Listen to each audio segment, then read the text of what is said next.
እንዴት ናችሁ? የዛሬው ፊልም የሚያጠነጥነው ሴንጂን የምትባል ከድሃ ቤተሰብ የመጣች ቆንጆ ዝምተኛና ትሁት ሴት ላይ ነው። በዚህ ዓመት ከቀድሞ ትምህርት ቤቷ ጨርሳ ህልሟ ወደሆነው ቅንጡ ትምህርት ቤት ትምህርቷን ለመከታተል ትገባለች። ወላጆቿም አሁን የገባችበት የምትወደው ትምህርት ቤት እንድትገባ በብዙ ብድርና ብዙ ገንዘብ በመቆጠብ አሳልፈዋል። በመጀመሪያ ቀኗም ከሌሎች ተማሪዎች ሳታካብድ ቀለል ብላ እንደመጣች ተረዳች። በመንገዷ ላይም ሞተር ሳይክል እየነዳ የሚመጣ ተማሪ ትመለከታለች። ከዛም በሞተር ሳይክሉ መሬት ላይ የነበረውን የውሃ ጎማ በጥሶት ውሃ ይረጫታል። ልጁም ዚንጃንግ ይባላል። የመጣውም ከሀብታም ቤተሰብ ነው። በክፍል ጓደኞቹም እንደ ተጠሪ ነው። እሷም ውሃ ስለረጫት ተናዳ ስትጮህበት ከሌላ አቅጣጫ የመጣ ኳስ ሊመታት ሲል ያድናታል። ከዛም ለጥፋቱ ይቅርታ ሳይጠይቅ ተጠንቅቃ እንድትራመድ ነግሯት ይሄዳል።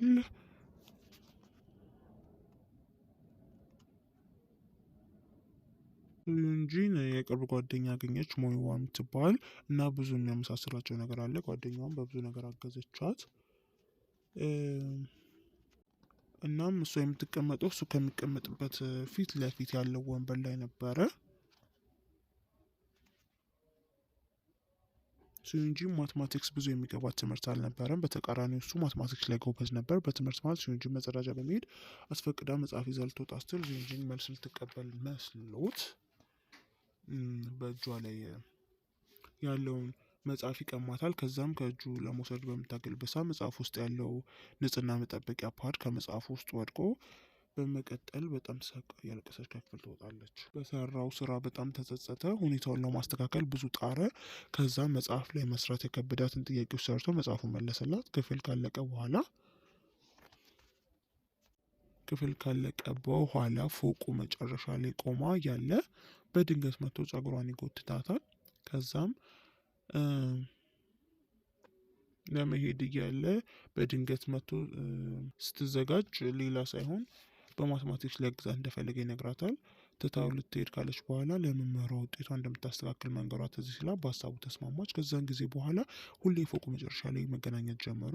ከጊዜያ በኋላ አልፎ አልፎ ቢያናድዳትም ከእሱ ጋር የምታሳልፈው ጊዜ ደስ እያላት ይመጣል። ከዚያም ፈተናዋን 85 አመታ በጥሩ ሁኔታ አለፈች። በዚህም ደስተኛ ሆነች፣ እሱም ደስ አለው። ከዛ ጊዜ ጀምሮ ግንኙነታቸው እየጠበቀ ይመጣል። ግን በመሀል ከትምህርት ቤት ለብዙ ጊዜ ትቀራለች። በዚህም እሱ ድብርት ውስጥ ይገባል። አንድ ቀን በድብርት ውስጥ ሆኖ እንቅልፍ ይወስደዋል። በተኛበት ሰዓት የእሷ ቦታ ላይ ሰው ሲቀመጥ ነቃ። በእሷ ቦታ ሰው ሲቀመጥ ደስ አላለውም ነበር። ከዛም ማን እንደሆነ ሲያይ የቅርብ ጓደኛው ሞይዋ ናት። ከዛም ሲዩንጁን ከሄደችበት መታ ክፍሏ ውስጥ እንደሆነች ነገረችው። ወደ ክፍሏ እየሮጠ ሄደ። የት እንደቆየች እንግዲህ ሲጠይቃት ልትነግረው ፈቃደኛ አልሆነችም።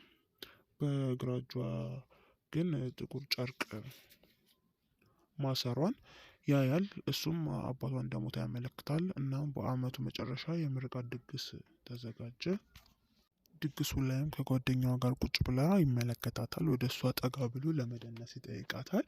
ከደነሱም በኋላ ከድግሱ ወጣ ብሎ ፍቅሩን ይገልጽላታል። ከዛም ሳመችው። እሱም እሺ እንዳለችው ቆጥሮት፣ እሷ ግን በልቧ ባላቸው የኑሮ ልዩነት ምክንያት አንድ ላይ ሊሆኑ እንደማይችሉ ታስብ ነበረ። ከአመት በኋላ እሷ የዩኒቨርሲቲ ተማሪ ሆነች እና በካምፓሱ ላይብራሪ በትርፍ ሰዓት ትሰራ ነበረ። በዚህ መሀል አንድ ጓደኛ ትዋወቃለች። እናም ብዙ ጊዜያቸውን አብረው ማሳለፍ ይጀምራሉ። አንድ ቀን ዚንጂያንግ እና እህቱ ወደ ካምፓስ ይመጣሉ። ከዛም ሁለቱም ምን ማለት እንዳለባቸው ግራ ገብቷቸው እያለ ጓደኛው መጥቶ ራሱን ፍቅረኛዋ ነኝ ብሎ አስተዋወቀ። ከዛም ዚንጂያንግ ፍቅረኛዋ ነኝ ብሎ ራሱን አስተዋወቀ። እሱም ሁለቱም ጥሩ ጓደኞቿ እንደሆኑ ተናገረች። በመንገዳቸው ለመጸለይና ምኞታቸውን ለመጻፍ ቆሙ። እሷም ዚንጂያንግ ምን እንደጻፈ ለማየት ስትሞክር ደበቀባት። እየሄዱ ያለ እህቱ ጓደኛዋን የሚጠጣ ነገር እንዲገዙ ጠየቀችው። በዛ መሀል ዚንጂያንግ ሲዩንጂንን ይስማታል። ከዛም በኋላ ጓደኛው ጋር አንድ ላይ ላይብራሪ ቢሰሩም እንደ ድሮ ሊሆኑ አልቻሉም። በዚህ ምክንያት ዚንጂያንግን ልትወቅሰው ሄደች እሱ ወዳለበት። እሱም ከምርቃታቸው በኋላ ሊያገኛት ስላልቻለ ብዙ እንደተሰቃየ ነገራት። የምርቃት ግን ስትስማው ፍቅራቸውን የሚቀጥል መስሎት እንደነበረ ነገራት። በመጨረሻ የኮሌጅ አመቷ ላይብረሪ ውስጥ መስራት አቆመች። እናቷም ወደ ቤት እንድትመጣ ጠርታት ድጋሚ እንድታገባ ፍቃድ ጠየቀቻት። ሱንጂንም ተስማማች። ከቤት ስትወጣ ዚንጃን ቁጭ ብሎ አየችው። ከዚያም እናቱ እዚህ ድርጅት ከፍታ ሊሰራ እንደመጣ ነገራት። ከዚህ አብረው ከሰሩ በኋላ ስትመረቅ እዚህ አካባቢ መታ እንድትኖር ጠየቃት። ምርቃቷ ሲደርስ እሱ ወዳለበት አካባቢ ስራ መፈለግ ጀመረች። ከእሱ ጋር ቅርብ ለመሆን አንድ ድርጅት ተቀበላት። ከዛም እሱ ደውሎ ድርጅት እንደከፈተና ሰራተኞች እንደሚፈልግ ይነግራታል። ከዛ ስራን እንደተቀጠረች ስትነግረው ተናደደ። እሷም ጥፋተኝነት ተሰምቷት በባቡር እሱ ወዳለበት መሄድ ጀመረች።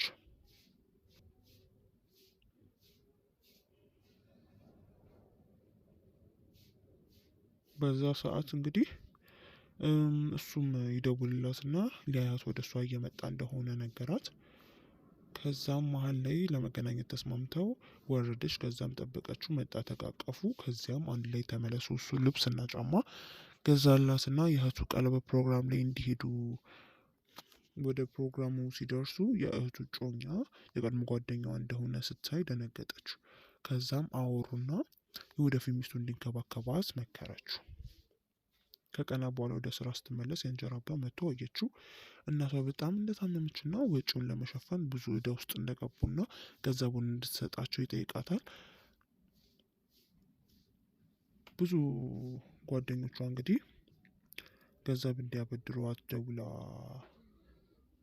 ብትጠይቅም ማንም ፈቃደኛ ሊሆን ቻለ።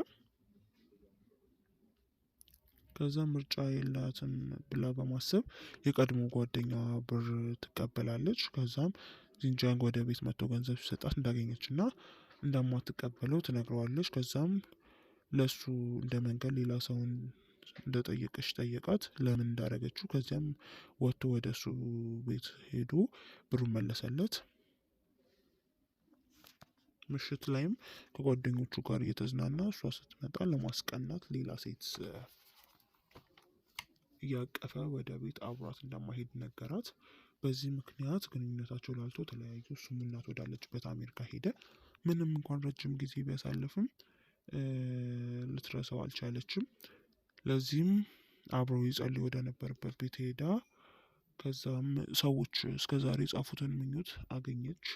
ከዛም የእሱን በእጅ ጽሑፍ ፈልግ አገኘችውና አንድ ላይ እንዲኖሩ ተመኝቶ እንደነበረ ስታይ አለቀሰች። እናም እሱን ለማግኘት ወደ ኒውዮርክ ሄደች። አቅጣጫ ሰዎችን ጠይቃ ሆቴል ጋር ደረሰች። ከዛም ከርቀት አየችው። ሆኖም ግን አብራው ነፍሰ ጡር ሴት ነበረች። ከዛም ፊቷን አዙራ ሄደች። በመኪና ሲያልፍ ከጀርባ አይቷት እሷን ነች ወይስ እሷን የምትመስል ሌላ ሰው ብሎ ከመኪና ወርዶ ወደ እሷ መሮጥ ጀመረ። ግን ሊያገኛት አልቻለም። እሷም የተማሩበት ትምህርት ቤት ፎቅ ላይ ቆማ እያለ ዚንጃንግ መጥቶ ከጀርባ ጸጉሯን ጎተታት።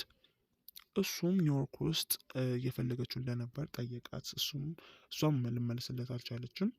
ከዛም በስልኩ ቪዲዮ ከፍቶ እያሳያት የጓደኛው ባለቤት እንደሆነች እና እያገዛት እንደነበር ነገራት። በስተ መጨረሻም እንግዲህ ተነጋግረው ተቃቀፉ። ይሄ ነበር። አመሰግናለሁ። ሰብስክራይብ አድርጉ።